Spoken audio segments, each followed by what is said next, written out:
name's Joe. My name's Danielle. And this is our bus Aldrin. It's a 2003 Chevy 6.0 gas engine Collins build. All right, we're gonna start with the outside of the bus. Right here we have the vent that we have for our bathroom fan. And this is actually just a dryer thing that you can get at Home Depot for like $4. So, works pretty well. So up here we have our decals. We've got kind of a moon theme going on with this bus. Danielle actually did that with her Cricut machine, and they're like little vinyl stickers. So we're gonna go check out the garage on this side now. So this is our garage. This was originally the door for the wheelchair lift in the bus, and we wanted to convert it into something we could access our tools and stuff from the outside. So we needed to lock it, so we just used a padlock and one of these really cheap, I think this was like $8 or $9, and the screws are all hidden so no one can tamper with it. And then we go ahead and open it up. And we got all our tools in here and some backpacks and stuff. Yeah, I brought way too many tools, but I'm pretty happy that I can fit everything that I want to in here. And I can kind of keep it out of my hair most of the time, so I'm not always moving it when it's, you know, if we're inside the bus. These light covers we have, one of them is a little bent up, and that's because I backed into a tree a couple weeks ago. Damage could have been a lot worse. So when we got this, it was just a standard yellow school bus with rub rails and everything. We actually decided to take the rub rails off because there was a lot of rust buildup underneath them. We did get this bus in the Northeast. We're from New Jersey, so the rust is a big issue. But once we took them off, we realized that the problem was actually water leaking in through these windows and getting trapped in this chamber inside the wall that had all this fiberglass insulation in it, and that was actually causing water to pool, and the rust was actually eating through the side of the bus from the inside out. So I actually used these panels to patch those rust holes up. And then I thought it would be easier to just like Bondo over all the rivet holes from the rub rails instead of just putting them back on. And that was incorrect. I think they, you know, it took like hours and hours and hours of like work every day to seal up those holes. So knowing what I know now, I definitely would have just slapped those rub rails back on. But it looks all right, and it's like mural ready if I ever want to paint something on here. So I'm okay with that. So that's it for the outside. Let's go take a look inside. Alright, so this is our doorway. Door had the old arm thing system for opening it up and took up a lot of space, so we wanted to take it out. And the way we lock it now is just with this deadbolt right here, so slide it up and lock it like that. Pretty simple. That obviously does mean that if we want to lock up and leave, we do have to crawl out through the driver's seat, but it's really not that big of a deal. First step here was actually completely rusted out when we got the bus, so that is something I had to replace. So that's really the one time I did any welding on this build, was to actually rebuild that step. So all this stuff right here is all magnetic, the original metal from the bus, and so all the stuff we grabbed we can just slap on here and move it around however we want. So that's really, really easy. And we just kind of use this to hang random stuff. We have some pencils in here, our headlamps are in here, and basically whatever else we want to throw in there. This is our shoe rack. It's from Walmart. It was like 15 bucks and it works fine. Like nothing ever really falls completely off of it. Sometimes we got to move stuff around, but when we're moving, it works really, really well. And then over here we have a bunch of hooks. You can never have too many hooks in one of these builds, so there's actually usually a lot more stuff hanging in this area. And then down here is a little trunk that we use to store our clothes. We actually just grabbed this from our bedroom, put it in the bus. So we each have one section. There's 3 sections in there. We each have one for our clothing, and then the dog stuff gets thrown in the middle. Yeah, for privacy, we just have this regular curtain rod and these shower curtains that we can pull over, and that pretty much blocks out the light and keeps it private in here. The only issue with this is I had to wait until this wall was built before I could actually find a curtain rod that would span this whole length. So like if you're trying to do something like this, a normal curtain rod will usually not span the whole length of the bus from wall to wall. So you have to figure something else out. One of the things we really, really wanted in this build was a real passenger seat with a seat belt and everything, so we could be legal about it. Her dad actually picked this up for us at a junkyard and just brought it over one day. And we went ahead and bolted it through the frame, so it's not going anywhere, and it works really well. But the problem with it is that it's an electronic chair. there's no mechanical way to change the position of this chair. So it's forever in this reclined position, which is great for her, I guess, but like if we ever wanted to push it up, we can't do that unless I can find like a wiring diagram for this thing and figure out where I need to energize it to actually change the position of the chair. So it's a little ridiculous. This is also how we get onto the roof, by the way. So you could just stand right here and then open this hatch, and that's how we get up there to clean the solar panels and stuff. All right, so another thing we really wanted was like a true private bathroom. So this is our DIY composting toilet that we have. It's really just a bucket with a urine diverter and a little jug. So underneath there we do have a little computer fan that we installed just to help with the smell, and that's controlled with this switch right here, and it pretty much stays on all the time because it doesn't really draw too many amps. All right, this is like our medicine cabinet here. So it just has toilet paper and some stuff for the toilet that we use. I think it's cool that we have a spot that we can like get changed real quick without closing all the windows and stuff, so it kind of helps to have a private space somewhere in the bus. Door itself is just an accordion door we got at Home Depot. It was like 30 bucks, and you know, we didn't really have the option to have the kind of door that swings out because this chair was here and is not going anywhere, so this ended up being the best option, and it's pretty easy to install. This is the kitchen area. The sink is outdoor plywood that we tiled. The backsplash and the front tiles I painted with the help of my friend Sarah with spray paint and stencils that I made. So these are all like hand painted.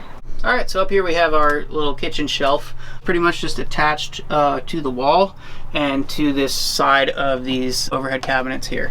And that pretty much holds all of our like dog food, some cookbooks, some spices, and we don't really have any drawers, so we do keep all of our kitchen utensils up here in this little tin thing. So that was pretty easy to install. And then we just went ahead and screwed these little hooks underneath to hang our pots and pans. This spice rack is like something you can get at IKEA for like $3, and then we just attach that to the wall there. That's up above. All right, so this is our water system. We just used 2 of these 7-gallon tanks. You can get them pretty much anywhere. They're like 15 bucks each. So this one is for our fresh water and this is for gray water. And it's like stupid simple. We just have this directly connected to the bottom of the sink, so it drains into that. And then over here we have a 12-volt pump that's activated using that switch up there on the wall. And that's how we get water to our faucet. It is just cold water. We don't have a heater. But all of this was installed in like an afternoon in a Home Depot parking lot, so it's really, really easy to do. Obviously, it's a little bit inconvenient with only having 7 gallons. I do have to switch these out every 2 to 3 days, but there's also a lot of benefits. Like I can get these filled up pretty much anywhere. I can go to a grocery store and fill them up. I don't have to worry about where I'm going to dump things and things like that. So I kind of like the versatility that it gives us. So these are our overhead cabinets. These doors we built just using some beadboard and some pieces of 1x3, and it's actually really easy to do. And then to keep them closed, we just use this hook and eye latch, and actually the same hook can go into this one that we mounted in the ceiling, and that's how we keep them open. This is where we keep all of our food. And I didn't actually build any dividers between these, but nothing really moves around that much, so I'm not too worried about it. So that was our food. We keep all our plates and bowls and stuff in this one. And then these 2 are like our personal bins, so we each have one to throw whatever we want in there. I have my socks and like some of my toiletries and stuff in there. So this is something that we did as kind of like part of trying to be a budget build. Like I know a lot of people will have like a real kitchen cabinet here with a counter and drawers and stuff like that. We were kind of trying to do this quickly and on a budget, so we went with this garage storage unit. You can pick this up for like 80 or 90 bucks at Home Depot, and this is actually just half of it. It goes all the way to the ceiling. So using this and then some vinyl flooring tiles, which are just peel and stick, we made this surface which we can kind of use for food prep or anything like that. Down here we just have a whole bunch of storage. These are kind of like our junk drawers. We keep some kitchen stuff in this one. We have electronics, all our cords and stuff in here, and then whatever else we feel like throwing into these bins. We have pots and pans behind them. Our little camp stove that we use for all our cooking is back there. Her yoga mats are right here. I have a tripod, and then down here we have just more storage. This is where we keep the rest of our clothes in these bins. And then I have our buddy heater here, which is something we haven't needed to use too much, but we have in case of emergency.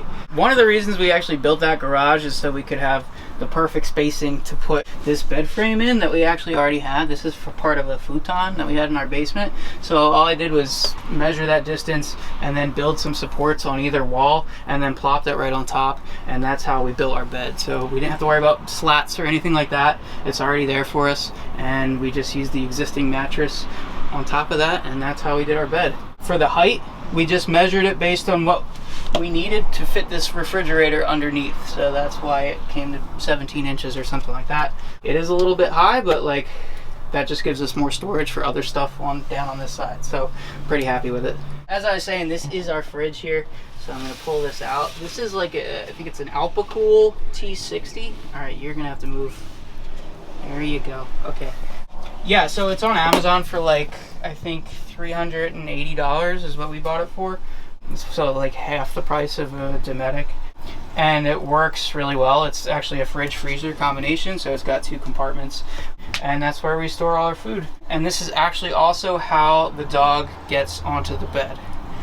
She is 15 years old, so she's kind of an old lady, and she needs some help. So she's also a little particular, so she won't jump on it unless she has like enough traction. So we actually need to put this mat on there before she'll jump on there, but we can try to demonstrate. Sophie, she's like busy right now.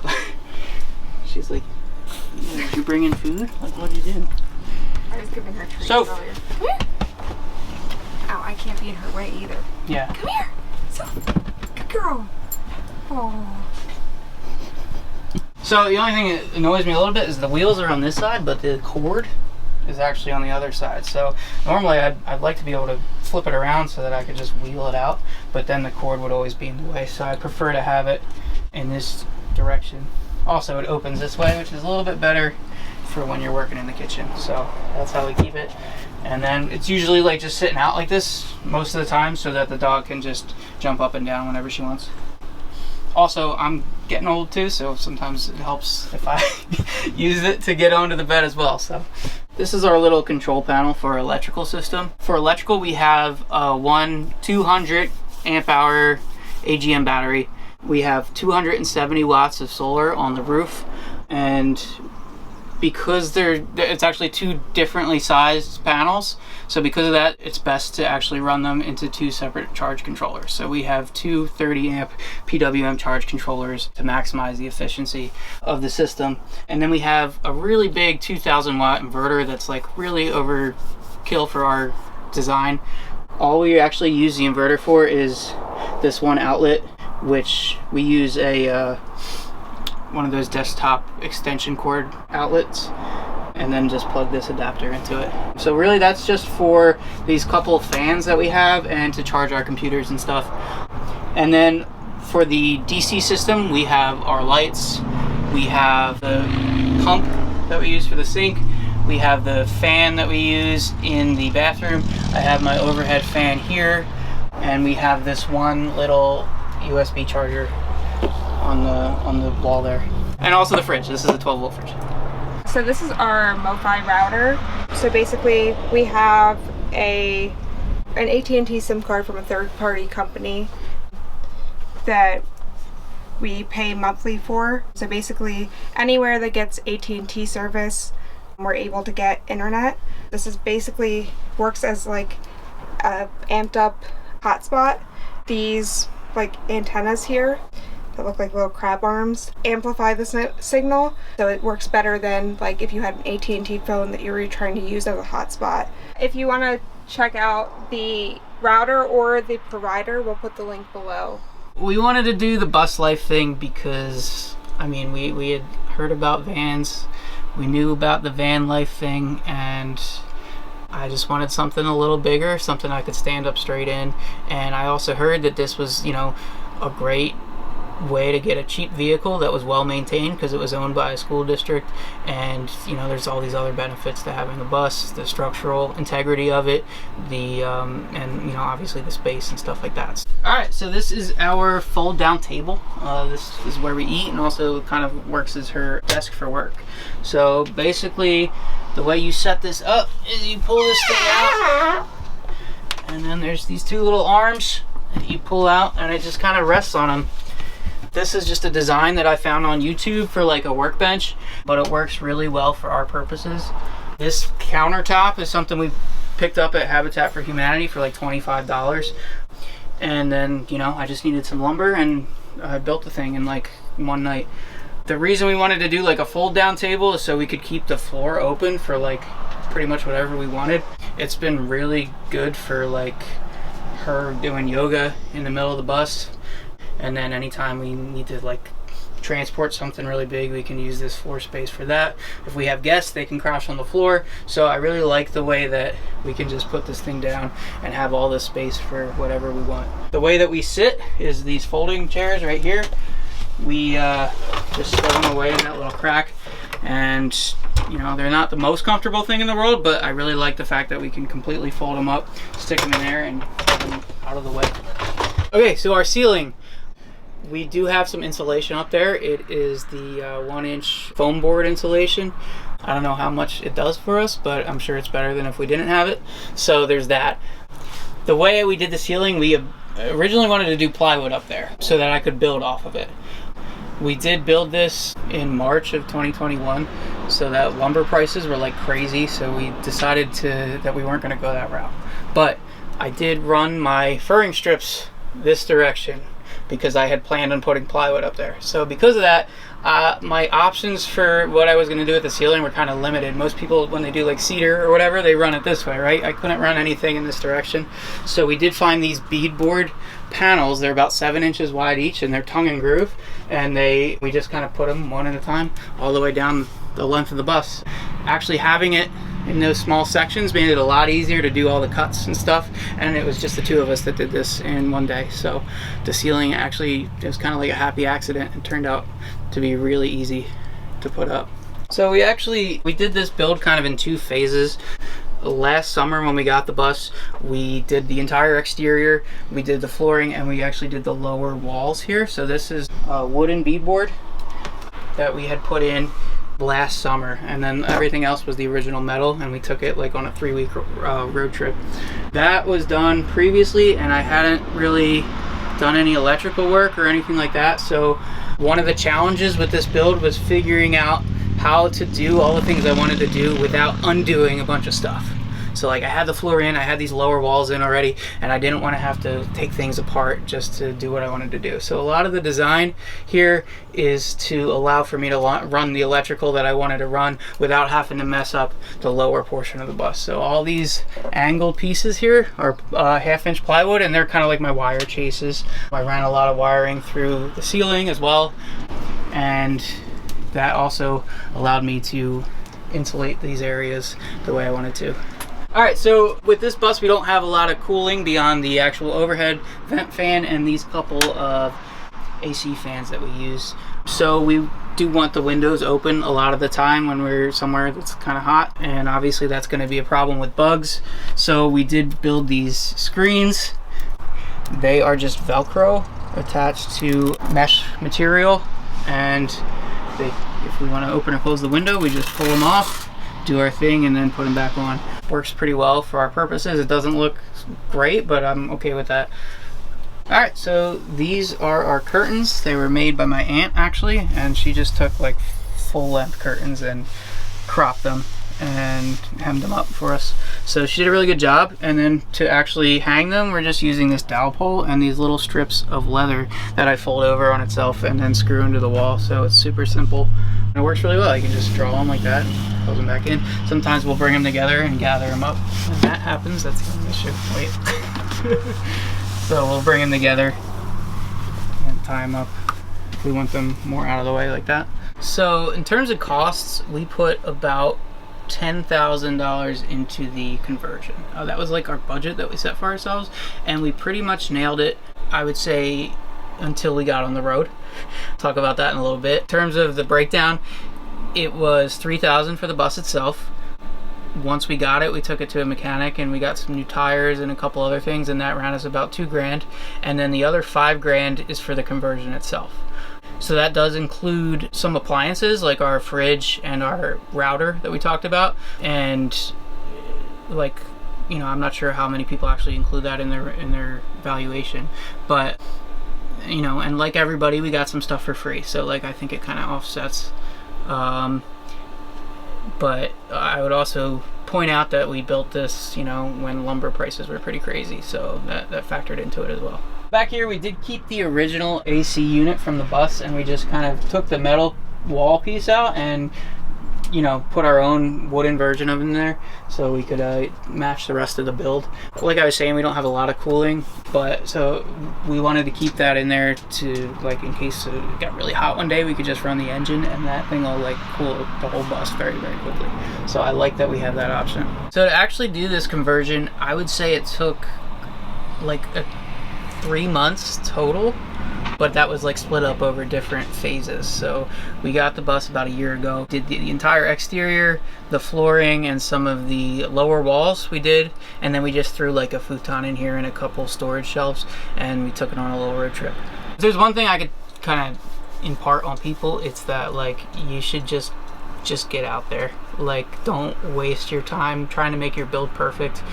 We cut so many quarters, and everything we did I'm happy about. I'm happy that we spent our time on the road rather than in the garage making little changes and making everything look perfect. We've had so many more experiences just because we did what we did and we got out there.